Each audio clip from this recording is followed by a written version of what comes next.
Well, I recorded the whole video and the sound didn't record, so let's try again. Take two here. And just before I do the Q&A here, I was 227 this morning, 227 pounds, 25 pounds lost total, getting closer to that 220-pound weight class. So I had a cheat meal tonight, a small Philly cheesesteak, pizza from Papa John's, and half a bag of chips, and an Angry Orchard. So yes, that was the cheat meal, and then we'll get back on the diet and get down to 220 here pretty soon. So, top 7 questions, as promised, here we go. First question, highest upvoted question from Reed B. What controllable factors do you think hold people back the most in terms of reaching their true strength potential? So the biggest thing here is patience and the avoidance of injury. Patience, consistency, and the avoidance of injury. So if you're getting injured, that's going to derail everything. The biggest thing you have to do is set up your training in a way where you're not going to get injured. If you set up your training to aggressively run yourself into the ground and get injured, you're not going to get anywhere. So the biggest thing is, like, how do you avoid injury? You do it by planned deloads on a consistent basis, by listening to your body's intuition. If something feels off, don't do it. If something hurts, don't do it. If you know pushing for that extra rep is not a good idea, don't do it. This is how you stay around in the game for a long time. So avoiding injuries is number one. Consistency over time. Any lifter who's at the top, they've been doing this for a while. Even if they haven't been competing, they've been training for a while, so keep that in mind. These are the things you have to keep into consideration. So it's really simple. It's a simple equation. Consistency, patience, avoiding injury. That's the secret to success. Number 2 question. Second most popular question from a mainstay on the channel, future IPF Record Breaker. What are your thoughts on Westside? So if we're talking about Westside Barbell, I like those guys. I have no problem with them. I have no problem with anybody. But if we're talking what I assume he means conjugate, my problem with conjugate is it doesn't have enough specificity, as you're constantly rotating exercises, so it's hard to get good at one and proficient at one. It doesn't have enough volume, and people would argue, well, Westside is up to your interpretation as far as how much volume you want to do on the assistance lifts, which is true, but I don't think it's enough main lift volume. And then the other thing is the frequency of the main lifts is not enough, in my opinion. So I'm not a big believer in speed work either. So I just overall conjugate.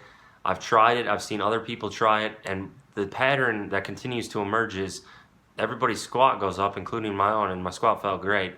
But your deadlift and bench feels like garbage and doesn't move. So for squat, yeah, it's a good thing. For bench and deadlift, I don't think so. Number 3 most popular question for Brandon S. What's the biggest difference between the current top powerlifters and the guys from the time you did most of your competing? For example, the Lilliebridges, Stan Efferding, Hickson, yourself, and Dan Green. Excuse me. So the biggest difference is we see guys stay off gear for a lot longer. Guys stay natural for much longer, build a much higher natural base. The other thing, and John Haack's a perfect example of that. He had a very high natural base, and now look where he is. The other thing is there's probably 5 to 10 times more competitors. So overall, the competition is much harder. There's a lot more people in the sport. Back then, in the 242 class, an 1850 raw total would put you at number 2, as it did for me. But that would not even be the case at all anymore. Number 4 most popular question from Brandon, not Brandon S, but Brandon. Looking back, if you could have stayed natural longer like John Haack and hopped on the sauce later, would you have done it? Do you regret taking gear so early on and blasting for so long, or did your accomplishments make it all worth it? I do regret going on because I just went on to compete with Chris Hickson. That was literally it. I saw this guy. I thought I was the top deadlifter who was a teen, or who was very young, and he blew past me. And then I was like, I don't want to, I want to get on his level. I want to beat him. So in November, mid-November of 2011, when I was 20 years old, my birthday was in August. I started 4 months, or was that 4 months after my 20th birthday. I hopped on sauce and I tried to beat Chris Hickson. So that was my motivation. It's stupid now just to think my ego was like that, to try to compete with someone. We're all on our own path. So I wish I would have stayed natural till at least 25. And I'm trying to almost like reverse things and do it over and start building a natural base again. But we'll see how it goes. Number 5 from Run PMC. What juices are on your Mount Rushmore fruit juices? This is very easy. I can only name 2 juices that deserve that title. Number 1 is from Hawaii, which is POG.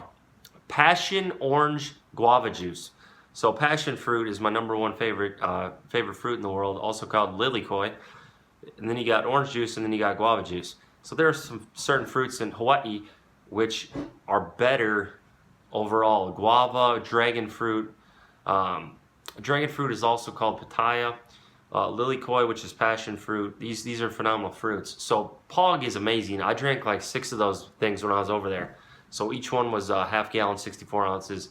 I had about 6 because I don't drink juice anymore because of acid reflux. It's not good for you, 1,000,000 grams of sugar. But when I'm over there, Pog all day. Now, one that didn't make the cut, but I would say is a very good one as well, is Simply Lemonade Blueberry Lemonade. But this is acid reflux city. So the acid reflux is tremendous from any lemonade. I can't do those at all. But that one doesn't make the Mount Rushmore. It's just good. Number 6 from Mark Knight. What are your thoughts on John Haack being the best powerlifter in the world today? Well, back in the day when I knew John, I didn't think he was natural. I didn't believe him because he was such a freak of nature. So then he dominated everyone in IPF Worlds, and now is dominating everyone in enhanced lifting.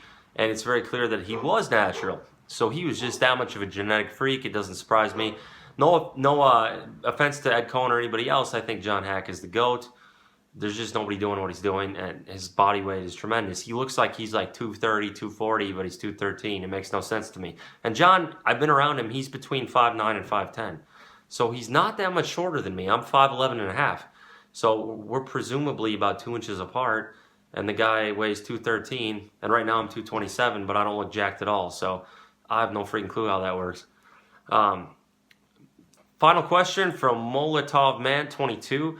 What is your opinion on a conventional-only powerlifting federation, similar to how CrossFit and Strongman only allow conventional in their competitions?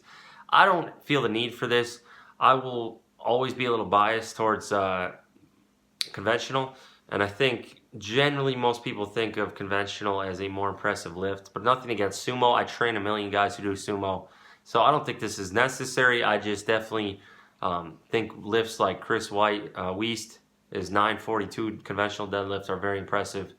Not to downplay anybody who does sumo. It's just I think conventional is a little more old school, a little more pure as far as the sport goes.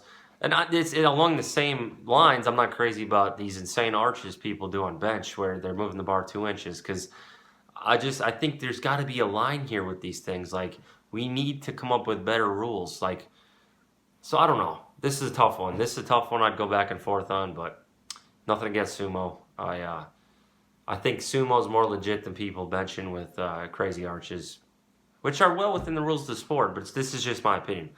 So thanks for watching the video, guys. Subscribe, give it a thumbs up. Check out my podcast with Leo. I'll keep the videos coming.